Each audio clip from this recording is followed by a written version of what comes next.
Assalamualaikum warahmatullahi wabarakatuh. Salam hormat untuk Bapak dan Ibu semua, para purna bakti yang telah menunaikan tugas negara dengan penuh dedikasi.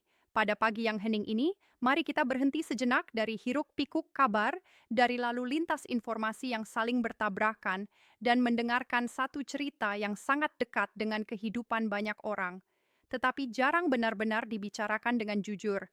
Bayangkan sebuah pagi yang sunyi, tidak ada suara apel pagi, tidak ada instruksi atasan, tidak ada seragam yang harus disiapkan.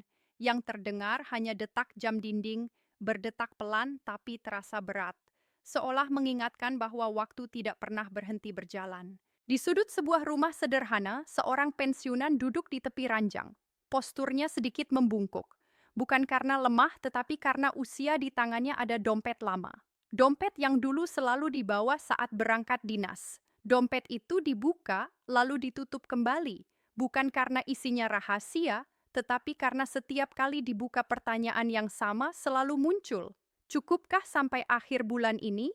Pertanyaan itu sederhana, tetapi dampaknya sangat dalam. Ia bukan tentang keinginan, tetapi tentang kebutuhan, tentang makan sehari-hari, tentang listrik yang tidak boleh padam, tentang air bersih, tentang obat yang tidak bisa ditunda, dan tentang sedikit bantuan untuk cucu yang sebentar lagi harus membayar sekolah, bayar. Inilah wajah asli masa pensiun yang jarang ditampilkan. Bukan masa libur panjang, bukan masa bersantai tanpa beban, tetapi masa transisi yang penuh penyesuaian, penuh perhitungan, dan seringki penuh kecemasan. Banyak orang mengira masalah ini muncul tiba-tiba. Padahal tidak. Ia tumbuh perlahan tanpa suara, tanpa peringatan. Tahun demi tahun saat masih aktif bekerja. Hidup memiliki pola, gaji datang rutin, ada kepastian, ada rasa aman. Setiap bulan kebutuhan bisa direncanakan. Namun setelah purna tugas semuanya berubah, pendapatan berhenti bertambah. Sementara harga kebutuhan hidup tidak pernah mau diam. Beras naik, minyak goreng naik, biaya kesehatan naik, listrik dan air ikut menyesuaikan, semua bergerak naik. Kecuali satu hal, gaji pensiun. Gaji pensiun yang tetap pelan-pelan kehilangan daya beli bukan karena dipotong, tetapi karena dimakan inflasi sedikit demi sedikit, sampai suatu hari terasa berat. Yang menyedihkan, banyak pensiunan memilih diam. Mereka tidak mengeluh, tidak ingin merepotkan anak, tidak ingin terlihat lemah, di depan keluarga mereka tetap tersenyum, tetapi di dalam hati kegelisahan terus berputar. Ada yang mulai mengurangi makan bergizi, ada yang menunda kontrol kesehatan, ada yang menjual barang berharga. Bukan untuk gaya hidup, tetapi untuk bertahan. Ini bukan cerita satu dua orang, ini cerita ribuan keluarga di seluruh Indonesia. Cerita yang jarang masuk berita utama, tetapi nyata ketika ekonomi nasional melambat, siapa yang paling pertama merasakannya? Para pensiunan. Mereka yang tidak bisa menambah jam kerja, tidak bisa pindah pekerjaan, tidak bisa mengejar peluang baru, mereka hidup dari penghasilan tetap di tengah harga yang terus bergerak.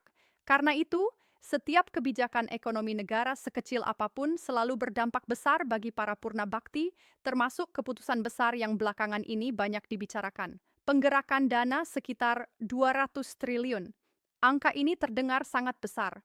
Namun, bagi pensiunan, angka besar tidak selalu berarti apa-apa jika tidak terasa di kehidupan sehari-hari. Yang penting bukan seberapa besar dananya, tetapi apakah dampaknya sampai ke dapur mereka. Pemerintah memutuskan untuk memindahkan dana besar ini dari Bank Indonesia ke perbankan nasional, terutama bank-bank BUMN. Tujuannya agar uang tidak diam, agar likuiditas mengalir, agar kredit bergerak, agar sektor real hidup kembali. Pertanyaannya apa hubungannya dengan pensiunan? Jawabannya ada pada efek berantai. Ketika usaha kecil bergerak, lapangan kerja terbuka. Ketika lapangan kerja terbuka, daya beli naik. Ketika daya beli naik, tekanan harga bisa berkurang. Dan ketika harga lebih stabil, gaji pensiun yang selama ini terasa sempit bisa sedikit bernapas. Namun harapan selalu datang bersama kekhawatiran. Karena jika dana besar ini salah arah, salah kelola, atau hanya berputar di kalangan tertentu, maka kelompok paling rentan tetap tidak merasakan apa-apa dan pensiunan termasuk di dalamnya. Di tengah kondisi inilah, pemerintah menetapkan target yang sangat spesifik. Dalam dokumen RAPBN 2026 disebutkan bahwa penyesuaian kesejahteraan termasuk kenaikan dan rapel pensiun ditargetkan selesai paling lambat 30 Januari 2026. Tanggal ini menjadi sorotan. Bagi sebagian pensiunan ia adalah harapan, bagi sebagian lainnya ia adalah pengingat pengalaman masa lalu. Karena seringki apa yang tertulis rapi di dokumen tidak selalu berjalan mulus di lapangan. Pemerintah melalui Peti Taspen kemudian menjelaskan mekanisme yang digunakan. Sistem Smart Distribution. Pembayaran dilakukan penuh tanpa pemotongan hak. Namun pencairan dilakukan bertahap bukan karena dana kurang, tetapi karena kehati-hatian. Masalah terbesar yang sering menyebabkan keterlambatan ternyata bukan pada uang, melainkan pada data. Rekening tidak aktif, pindah bank tidak dilaporkan, data ahli waris belum diperbarui. Satu kesalahan kecil bisa menahan seluruh proses.